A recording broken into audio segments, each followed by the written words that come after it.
Hey, how you guys doing? So this is Neil from masterpaintnow.com bringing you another free art lesson. I'm one of the top art instructors on Udemy with over 30,000 happy students, all growing and learning. So grow with us. All right, let's get started. All right, so as you saw there, that's the painting we're going to do here right now. We're not going to do the fisherman part. I always add characters to the paintings because I think that landscapes by themselves are a little bit boring. But yeah, but we'll be doing the entire landscape. This is everything that Bob Ross paints in season 1, episode 1. I know I already posted season 2 on accident. Sorry about that. So you can't see my mouth moving down there because I'm actually doing a voiceover, and I knew that I wasn't recording sound, but I at least wanted to be on camera showing, that I'm actually painting on a screen. A lot of people think that digital painting is like not painting or something, but you're doing the exact same technique, exact same strokes and everything. It's actually more challenging in my opinion. But first you want to fill it in with some sort of blue color you want. I lend I made it a little bit more towards cyan type blue because I think it matched the colors that he was using. So, but you can use whatever blue you want. It's your world, it's your painting. So yeah, make it what you want. And then we're gonna add a little bit of yellow here to the center and kind of move it around. I'm using the sky brush. So if you get my Bob Ross brushes, and to get those, just sign up to masterpaintingnow.com, and then the link's in the description. Here I'm using the cloud brush right now to kind of just get the colors more worked around. And it's kind of trial and error because although this program does pick up colors underneath, and I have the brushes set to do that, it doesn't pick up the colors in the same way that it does on wet technique with Bob Ross's technique. So we have to kind of improvise, and so some parts take us a little bit longer. Bob Ross can do this a lot faster, and I can do this a lot faster traditionally. But for the most part, most of the techniques, I mean, they're pretty much the same brush strokes, same techniques. It's just some of the things take a little bit longer because you don't have that benefit of just picking up that color so much underneath, which is really a time saver. Hopefully they make a program, or maybe if these videos get popular enough, then PaintStorm will make a pro or PaintStorm will implement that more into their, like, add another option, another slider bar option to where you can really make it pick up that color underneath a lot more, as if you're really because even the dirty mode and all that kind of stuff, like none of the modes so far really make it to where it really picks up that color underneath in the way that oil would, so that'd be nice. Now I'm using the what's called the Awesome Blender tool. And I'll also, if you have my brushes already, you might want to go and update them every now and again because I've updated them. I'm going to update them again soon here. I'm going to start putting the what the actual name is on the updates. So like V2, V3, like that. So that'll stand for version 2, version 3. So make sure that your sky comes down to a little bit more than halfway, as you see there. That's about how far you want the sky to come down. These are things that Bob Ross never really talks about, and so basically what I'm doing here is I'm literally following along with Bob Ross. Right now I'm rocking out to some music there, but I'm literally following along with Bob Ross, and that's why I keep looking up at the screen, which is the computer. And it's great that you can actually watch Bob Ross and follow along with him. He's really fast though, so keep that in mind. He's super fast. This is all real time, by the way, too, so this isn't sped up. But yeah, he's so fast. So now I'm using one of my tree brushes, and you can pick whatever one you want. This is one of the new ones. This is my number 4 brush. I really like this one a lot. It really makes some nice tree type marks, and for the base tree. And the number 1 works really good too. It's more detailed, and the other two are good for like more distant type stuff. But so I'm using kind of a reddish brown, as you can see there. Well, it's red, but it's going toward a little bit of whites in there. That's whites to the left, and then down, meaning that black's in there.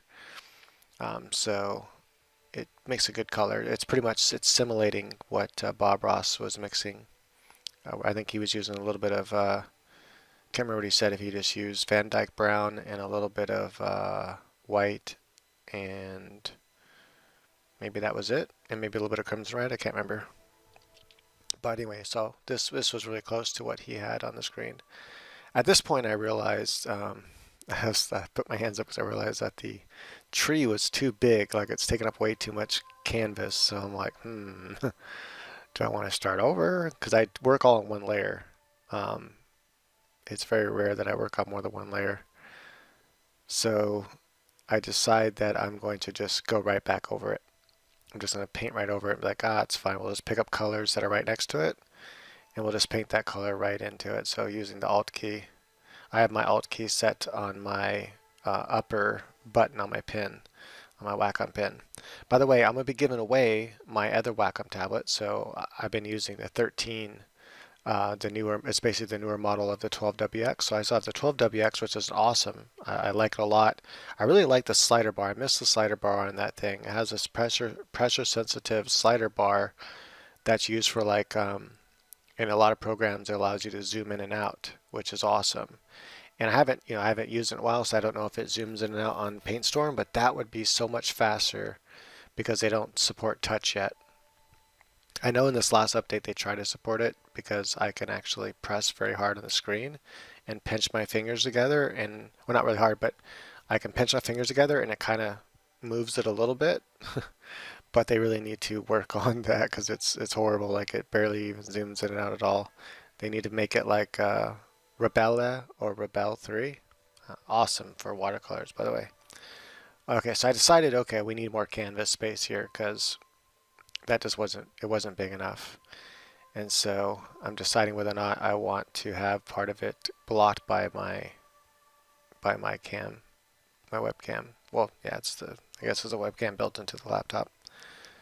So I'm going to extend the canvas here to make it larger, and that's just taking that color and just make it bigger. And this was good, if you do make a mistake, it's really easy to correct with this technique.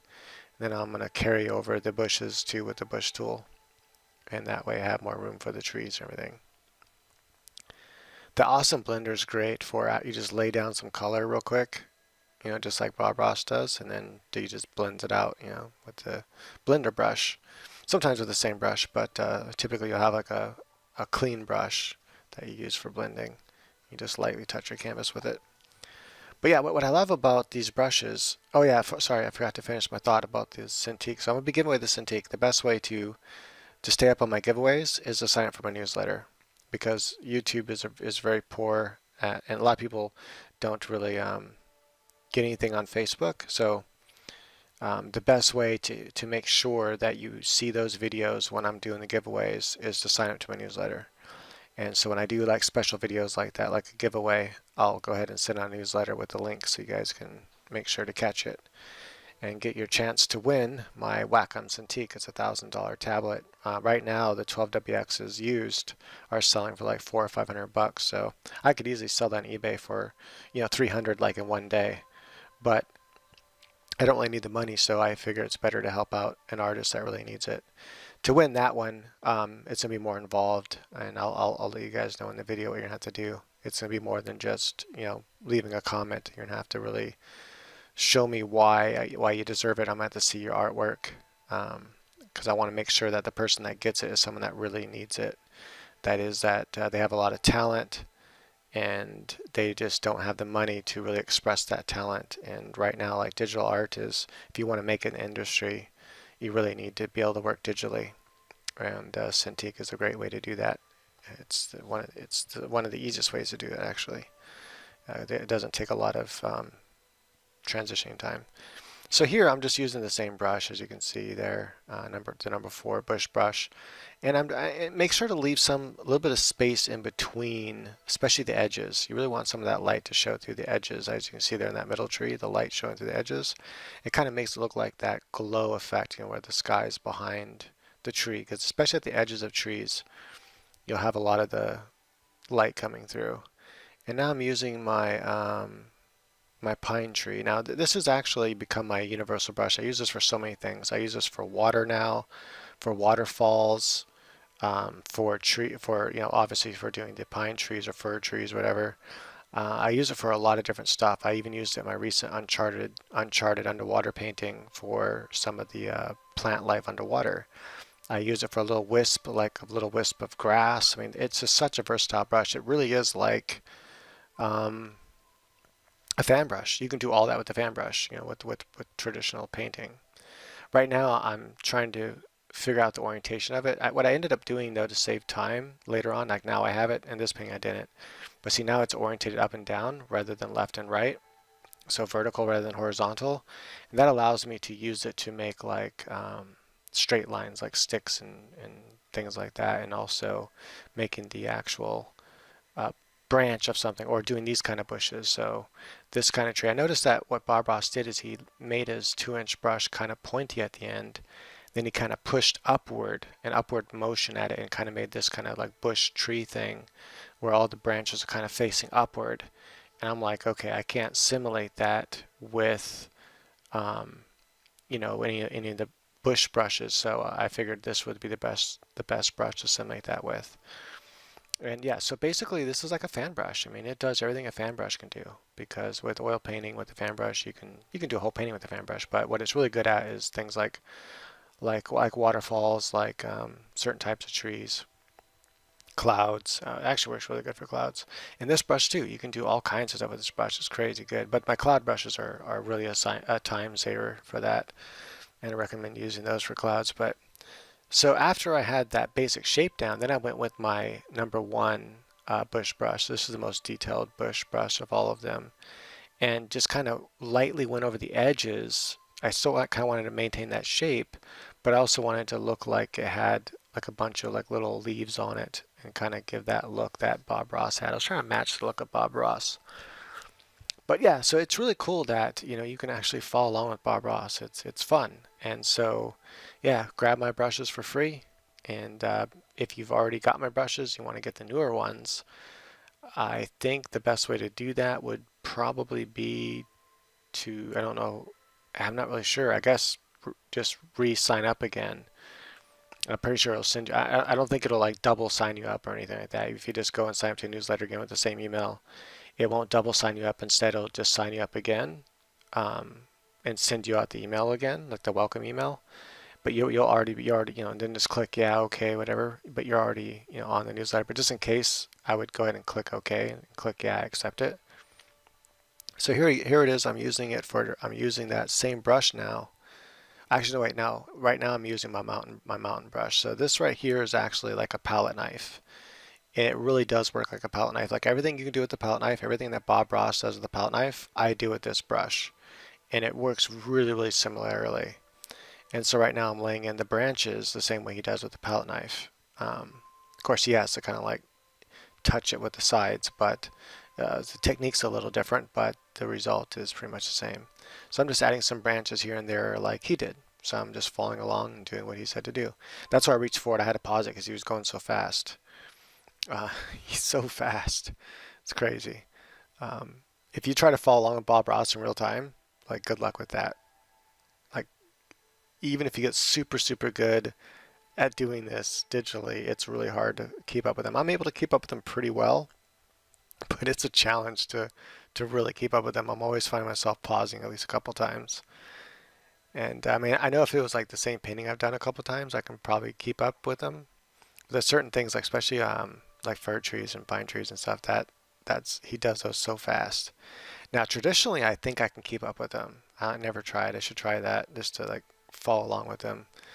And yeah, but right now I'm just adding some little twigs here and there. And all I do is I just turn I think it's called the palette. I don't know if I call it the textured palette knife or the textured knife. Anyway, it's that one right there. You can see it on the thing.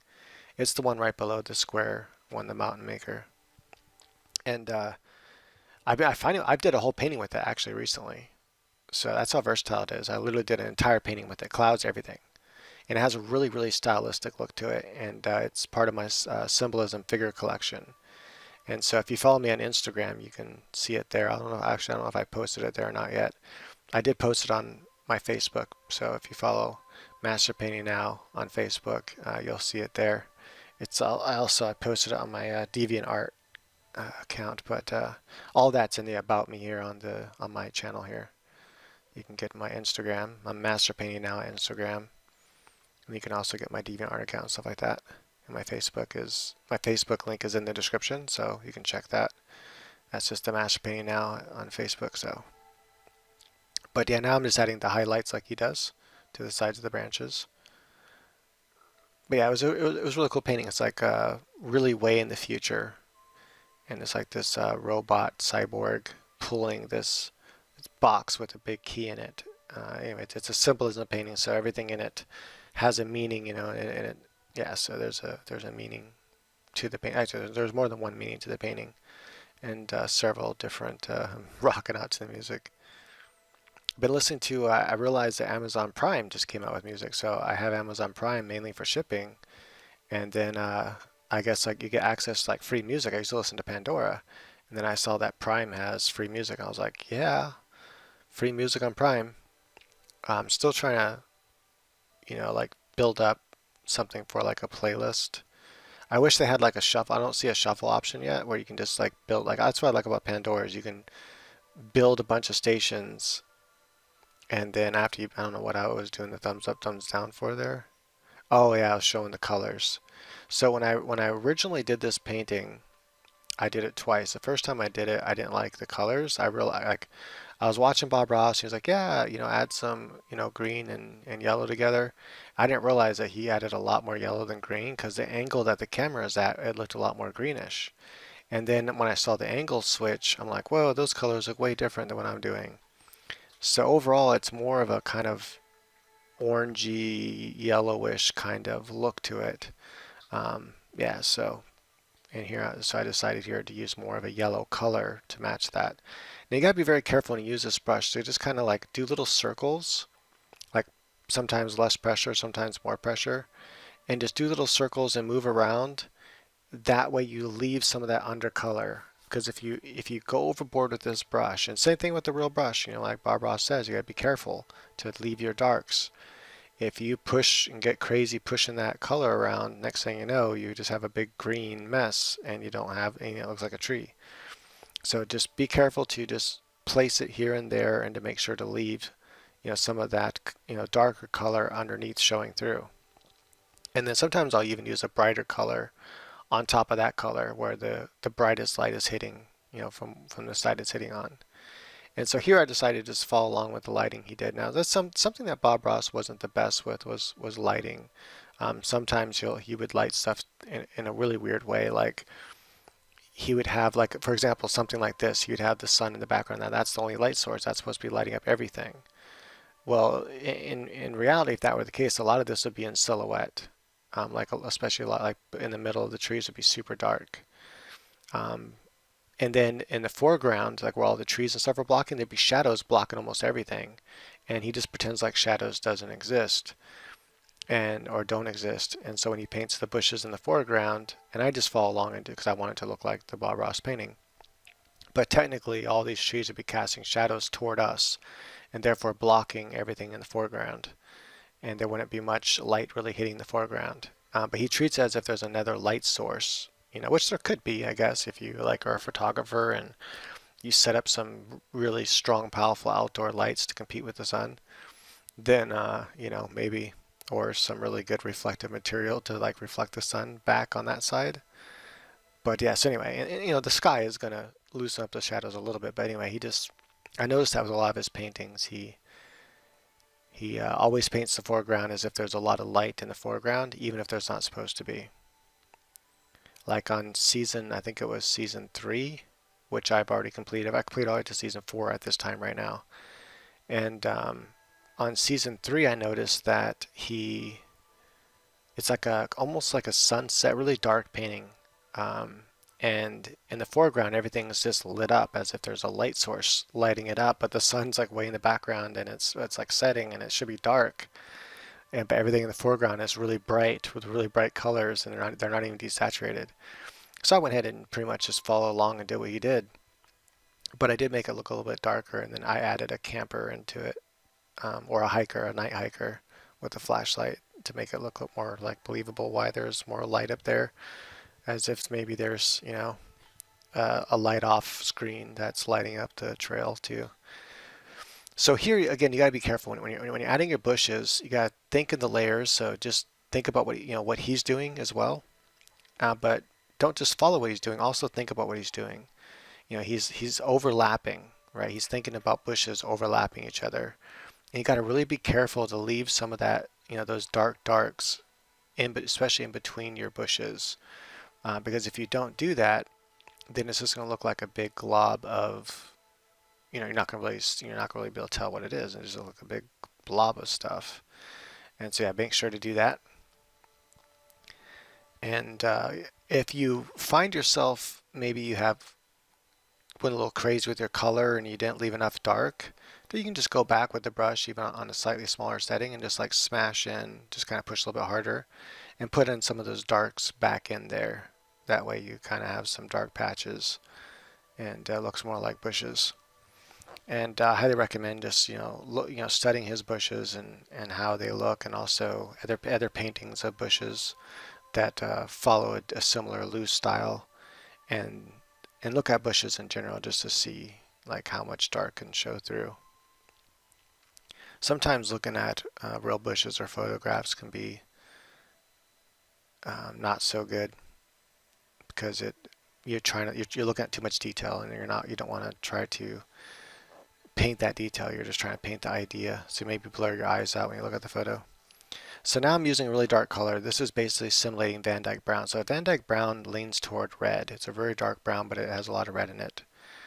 And so I pretty much have it between orange and red, so it's kind of like an orange red. And then I put it all the way down, almost all the way down to the right, so very, very, very saturated. That is, it's desaturated in the sense that there's a lot of black in it, but there's hardly any white in it. When you start putting it to the left, that's when it starts adding white to it. So right now, this is an oranger color that obviously has a lot of white in it, and so it's grays it out. It grays it out more, makes it look more desaturated. And I just add this right over the top. This is just simulating the colors that he uses. When I paint with the colors that I like, I would actually use different colors for this. And you can see some of the paintings where I do use my Bob Ross brushes and I use his technique, but I use my own style of colors. One of those is that really, on here I actually did a video of it, the really pretty waterfall where it's the fairies. It's called Where They Play. And anyway, it's like really crazy colors for waterfalls, like fuchsia type. For those who know what fuchsia is, it's kind of like a really cool looking pink, and yeah, blue, and just really cool colors. So, and then after you add your land, you want to go back and add some bushes over it so it looks like it's setting in there properly. You don't want it just like floating on top of your bushes, so you have to put the bushes back onto it to push the dirt back to make it look like it's sitting there in 3D space. And this is the same thing Bob Ross does. He just, with this palette knife, lays it down, and the brush I was using there obviously is the palette knife, the textured knife. It's the one right beneath the square mountain maker. Like I said, that's my main brush that I use. Like the main brushes I use now is the mountain maker, the cloud brush, sky brush, the palette knife here that I'm using, and then the what's the other one I use a lot? Oh yeah, basically the fan brush, the very bottom tree brush, like it has the little Christmas looking tree icons. The bottom one, that's the one I use. I use that for water, for waterfalls, for all kinds of stuff. For trees sometimes, for little blades of grass. All kinds of stuff. It's just a great versatile brush. So now I'm going to add in the water and the rocks and things like that. And so I have no idea. Like oftentimes when I'm doing these Bob Ross sessions where I'm going through and following along with Bob Ross with PaintStorm, I'm not really sure what I'm going to add to the painting when it's done. I just paint it and then I look at it and go, okay, what could I add to this painting? I like to add people to the paintings. If not people, at least an animal or something that's an actual subject, but not just a building either. Even with the building, I still want a person in there. Something that tells a story. And people, I think, tell the best stories. But an animal could tell a story too. Anyway, so I look at the painting, and here I'm doing the same thing as I did with the trail. So you just put in the dark color first, and then just very lightly and quickly, like you don't have to go quick, but you want to, with one stroke, push that texture on there and try not to go over it again, otherwise it'll turn to mud. It's very just like oils. When you scrape that palette knife and you put that lighter color on, you want to get it in one go, because if you keep messing with it or go over it again, it's going to start, blurring together and start looking like mud, and you're going to lose all that texture. And the same thing with this brush here, it works the same way. So you'll lose all that texture if you keep going over and over it. And so here, I wasn't sure if Bob Ross was going, I think he was going for more of a mud bank than he was for rocks. But he typically uses the same color for rocks, which is kind of strange because rocks typically aren't brown, they're or tan. I like to use more of like a bluish purple for the dark. Like it's still, it's still like looks like black, but the undertone of it, the color is like blue. And then I like to add a little bit of drop shadow, like kind of like how he does mountains. He does a cooler shadow on the mountains on one side. I like to do that for rocks, but I do just a very, very slight cool. It's almost black, and then I add just a little bit of cool texture into that dark shadow side of it. On the light side, I like to use use different colors, but very desaturated colors, and usually like kind of more of maybe a blue or a green. It all just depends on the thing, and maybe you can add a couple colors in different areas of the rock, but yeah, typically more of a bluish, going more toward the blue and very desaturated, and that adds I think a more realistic looking rock. So after we add all this like mud in, it's kind of like, I don't know, not mud, but dirt. Some of it's mud, some of it's dirt. Then he's going to add the water into the painting. And so for water, there's different brushes you can use. In this case, I think I'm going to rename this the fan brush, because it really is very versatile. Once again, I'm changing it to the angle that I want it to be, vertical, so I can use it for water in this case, like whether it's horizontal or vertical. And now I have two different versions of that brush. I just copied the brushes and I set them, one vertical, one horizontal. And now then the pen angle, whatever, is turned off, so it'll stay vertical and horizontal. I use that now for doing my trees and water and things like that. It just makes it much easier. Then I use the one where I can turn the angle with tilt on my pen for different, if I need to hit different angles and stuff with it. So the three brushes together are very versatile. And also, it's good to do that. It's very easy to do that. So I showed how to do that and how to use the brushes. You just turn off the angle and then make one vertical and one horizontal, and you're good to go.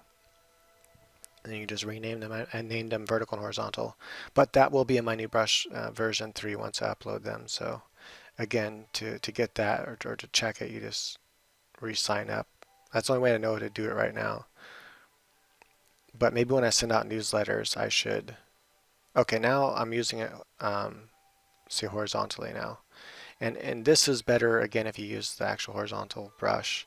But what this does is just lightly brushing it. So you pull the shapes down, then you lightly brush over it horizontally, just like you would with a 2-inch brush that Bob Ross does this with. And it gives you that really cool water look with just a few brush strokes, and it's crazy. And that's what's so cool about this method, about this technique of painting, is you can achieve a likeness with just a few strokes. Like his mountain technique is just awesome. I love it, and I love how good it works on this program with my brushes, because it's just great to be able to make like all those look at all those like mud / rocks I made in the background in that trail, and how fast I did it with just a few strokes. If I were to do that with a filbert brush or something, if it's traditional, or in this case a regular, paint brush, that'd just take forever to add all that texture and stuff, especially the mountains. So now I added a little bit of that color of the sky. This is something that Bob Ross doesn't really do a lot. I mean, he's been reflecting a lot of the colors, in a lot of the paintings he does reflect the colors into the water. So in this case, the color, like I'm doing right now, the color of whatever's around it into the water. You got to think about it though, when things are too far away from the water source, like those trees, they're not going to reflect into the water, like if it's too far away. got to think of it like a mirror. And you know, what would a mirror pick up if it was laying flat on the ground like that? It's going to pick up mostly the sky, but it is going to reflect some of the surrounding stuff like these, you know, mud bank, dirt bank, whatever. Very light touch here. When you move this along, you're almost using it as a blur tool, not like a blur tool, kind of like a blur tool, but in this case, you're using it like a softening brush, the same way you use a 2-inch brush. You just lightly touch it, and it kind of streaks it horizontal, but leaves some of those vertical lines as well, so it looks like reflections. Works really good. And I spend a little more time with my water. I just want to make sure that I'm capturing the color of the sky. In this case, I forgot that my sky was a more cyan blue, and here I'm using like something that's more like a phthalo blue or ultramarine blue. And I was like, didn't realize that I did that until it was pretty much too late because I had already finished the painting. I just wasn't paying attention to the sky for some reason. I mean, yeah, I pay attention to the yellow part of the sky for the reflection, but so I felt like I kind of destroyed. I did too many strokes, and it kind of started turning to just a blur of mud. So you got to be careful with that. In the same way with traditional, with this technique, that's why I love it. It really does feel like the traditional technique. When you pull your colors down, like I'm doing right now, when you go over it horizontally, you really got to do it with just a very light touch and just a couple strokes, because you don't want to lose that color. You just want to have those few lines going over it. And now I'm putting more pressure. I'm adding that color of the sun, sky, right over the top. I like to do that because that's what would really happen. The sun would peek through, and it would like glisten off of that. Especially depends at the angle that we're viewing the water at. We would still see that glistening effect. The closer you get to water where you're looking down at it, the more it acts like a mirror, and the less you see the refraction. That is, the less you see those bright highlights coming off the water. It all has to do with the angle that you're viewing it at. So now I'm adding a little bit of a water line. And I realized I added this too early. I just knew that Bob Ross was going to add a water line. And I added it a little bit too early because it goes on to extend the dirt out farther into the water. And I was literally like, I had already painted this one time before, but I forgot about that. And a lot of these I'm painting for the first time ever. Like as you're seeing me paint, I'm painting it along with Bob Ross for the first time ever. And so I'm just following along with the video, and sometimes I'll pause the recording while I'm watching Bob Ross, because I imagine that's kind of boring to just watch me watch Bob Ross. So I go ahead and extended that part out, and I'm going to extend another part out and be a little bit in front of. But this is something Bob Ross likes to do, and it really does add a lot of depth to paintings. And it's something that a lot of people when they do landscape don't really think about and they don't do enough of, and their paintings kind of end up looking flat. And also photographers, they don't really pay attention to a lot of stuff with landscape. A lot of landscapes look just kind of flat. Bob Ross never looks flat. He always overlaps things. One thing is going in front of another, or one thing is behind another. In this case, the one piece of land mass that's coming out into the water is further back, and the other one is closer to us. And by doing that, it kind of adds this like overlapping effect. Again, using my same fan brush. I think I'm just going to start calling it that, the fan brush. Originally I made it to just be for making trees, but specifically for making like fir trees and pine trees and stuff. But then I realized that, wow, this is water brush, waterfalls. This is a fan brush. That's how it works. So I need to rename it the fan brush. Now I'm using my waterline brush here, and I've been keeping it at the very bottom. And it's a horizontal. It's a pretty simple brush, but it works good for adding these little water lines. And the technique is kind of like just kind of put a couple little jaggy lines here and there, in the same way that if you're using a knife, when he usually uses his knife to add his water lines. And you want to just kind of pull off little straight lines so that it's coming off at different angles. Like you don't want to at horizontal angles, and try to keep it horizontal angles. Like you don't want to try not to go at a diagonal angle, and that's why I keep it at a horizontal and don't add the tilt to that brush. It reminds you to keep it horizontal. So you want to just like pull little horizontal lines here and there off of a bank, even though the bank is diagonal, and it makes it look more realistic. Bob Ross usually doesn't add any more lines at all to his water. I like to because that's how water looks, and I think it looks really cool and pretty. So with this water brush, I usually kind of like just kind of move it back and forth, almost like a zigzag, varying my pressure, usually a very, very light pressure. And this kind of adds like a gleam over the water, and it's really cool. It works really good for like ocean water too, to add that kind of trails, that's in the ocean. Like when a wave is coming, you see like the blue wave, but then you see like the kind of off-white, like little trails that kind of look like squiggly lines coming up the wave and just along the water. So I like that look that ocean water has. But yeah, so I'll add just a few little extra lines here and there in the water, just to, like glistening lines basically. But yeah, what I was going to say is that oftentimes I don't have an idea what I'm going to add to the painting before I start it.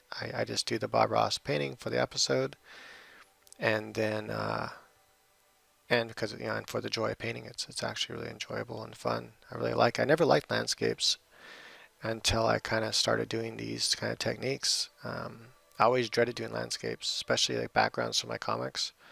Unless it was nature. I've always kind of liked nature, like painting nature. It's easy and fun, like trees and stuff, and easy to do for imagination. But things like I still don't like really painting like houses or buildings, or especially interior type, like the inside of a building or inside of a house. I don't know, I just don't like it. I don't like vehicles either.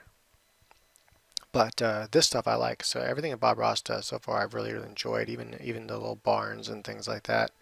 His technique makes it really fun. I just did an underwater one from Uncharted, and using the Bob Ross technique, I just kind of applied his techniques to an underwater scene.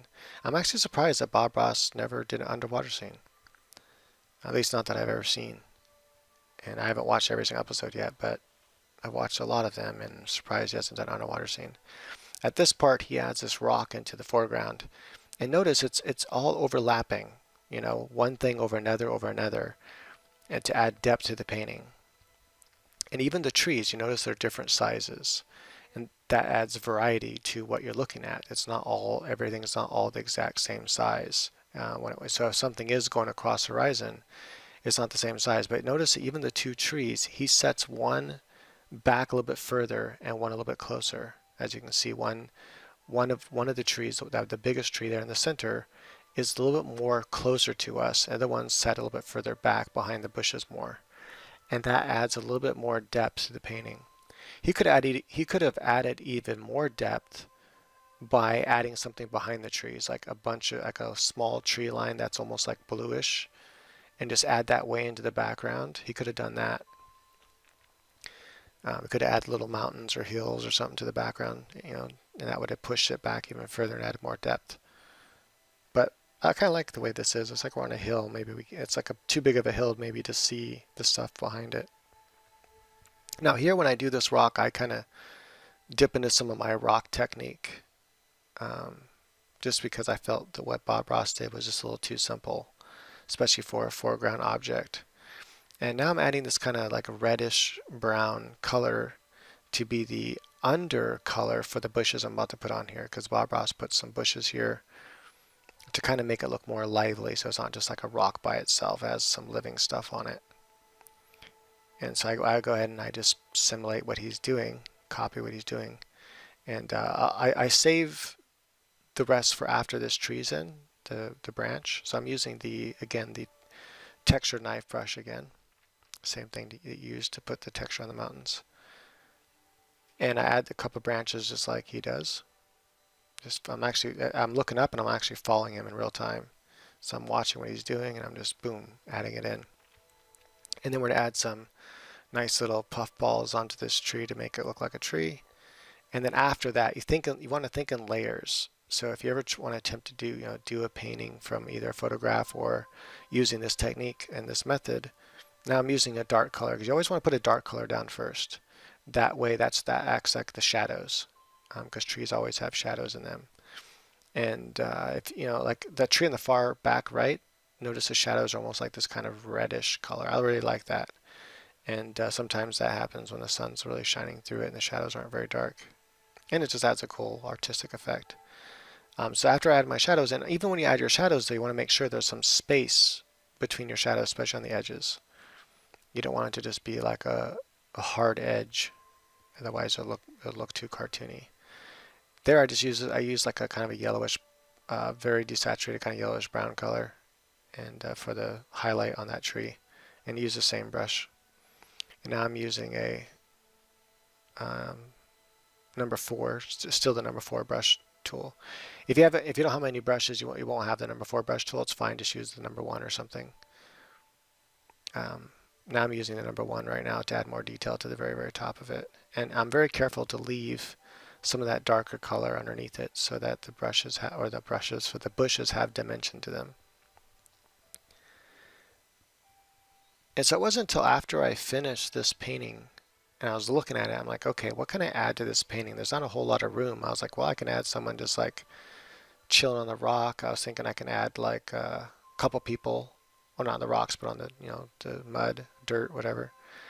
And maybe add like a towel and someone like laying on their towel and sunbathing or something like that next to, you know, another person sitting on the rock with his foot in the water. And I was like, you know, like a family type of thing. And I was like, that'd be kind of cool. But then I was like, a fly fisher, that'd be really cool. But then I was like, well, I can't really add a fly fisher because there's not enough room for him to fly fish. And so that's why I had to change the painting a little bit. I had to knock the water back on the left-hand side as if it continues going off the canvas, and we can imagine that the water just keeps going off the canvas in that direction, opens up big. And then it made more sense that he can fly fish there. Because I didn't want just like a side view of a fly fisher. Side view is kind of boring. I want a little bit of an angle view, and so I had to change the painting a little bit. Now, traditionally what Bob Ross does here to add twigs and sticks is he just takes his knife and scrapes right into the canvas. It actually works really good. It kind of gives you an kind of an off-white tannish color. You know, usually it picks up the colors underneath, but it just scrapes the paint away, and it's really cool. It adds like light. It's really good for adding light branches. For adding dark branches, he'll take his liner brush and use a very thin paint and then just add some twigs that way. But usually just like scrapes into it and it adds a really cool effect. I like it. It's a really cool textured effect.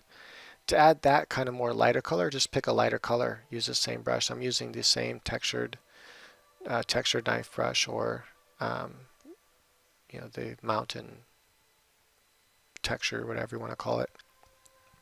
I decided to really, really small, like super tiny, to make all those little twigs. What that does actually adds a little bit of texture to the twigs. So when you look at them up close, it has a little texture to them. It makes them look more like a twig rather than just like a straight, very hard line. And yeah, and then sometimes I'll change the color to a lighter color, to like a light, you know, desaturated color. And then that way I can add some light branches here and there. And this one I didn't do it because he didn't do it. Well, I guess he technically did by scraping into it, but I felt the dark branches were enough, so I left it like that. If there's a lot of dark areas though, like in that middle tree, I could have added some dark ones there. Now I'm signing it, and fuchsia is my favorite color, so I decided to start signing my name and date in fuchsia. I like to date my stuff because I like to know when I did it. And there you go. That's pretty much it. So yeah. Thanks for following along. I know it takes a little bit longer.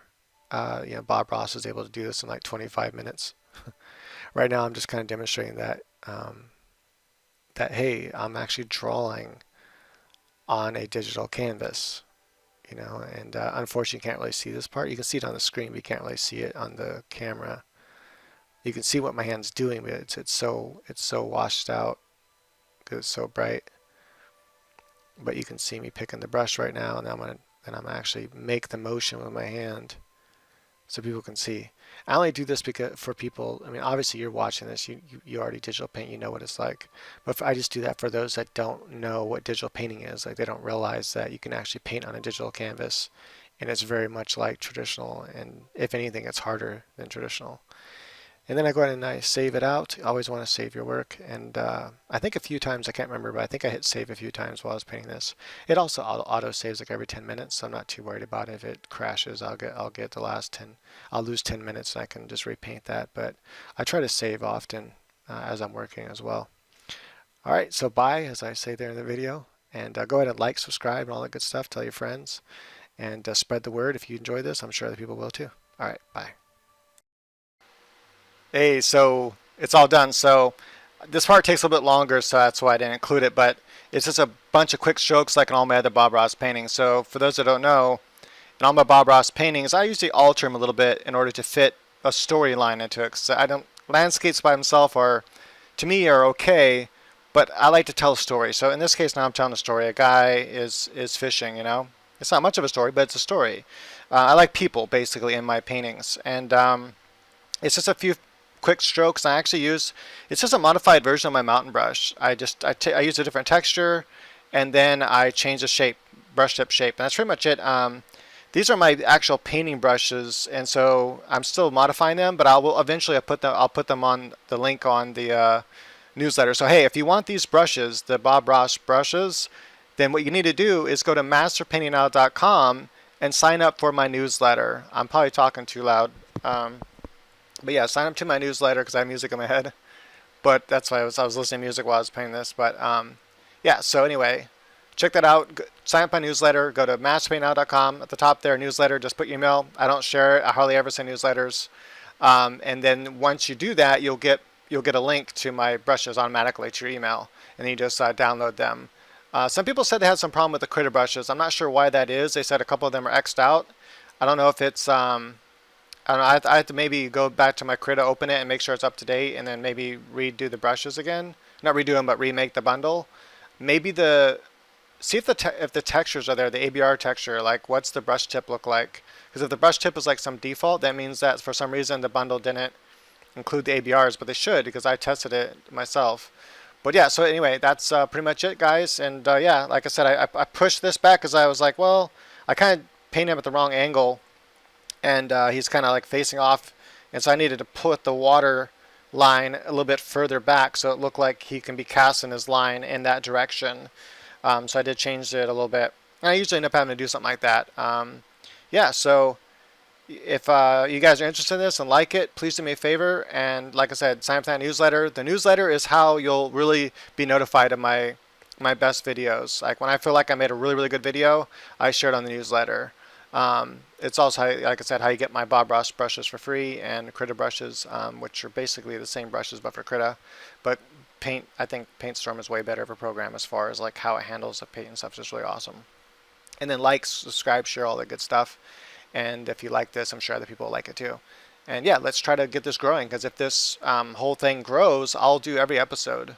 Maybe not every episode, but maybe my favorite episodes. I didn't really like this one too much, but I figured out, why not start with this very first episode, episode 1, season 1. By the way, that's all I did. If you saw me there sometimes watching, I was just fast forwarding to the parts I needed to do next, and then just letting it play and following along. I followed along while I watched Bob Ross. So if you're wondering what I was doing, that's what I was doing during the video. I was actually watching Bob Ross. And so you can actually paint along with Bob Ross like I did. He's really fast though, so sometimes you might have to pause it. But I managed to keep up okay with this one. You know, he finishes in about 28 minutes and I went like 45. So, but some of that was me like fast forwarding and watching, so it wasn't all painting. But yeah, pretty close. Maybe eventually I'll get good enough with this digital Ross that I can actually paint him in 28 minutes. That'd be pretty cool. Hard. Anyway, at least it's faster than an hour, right?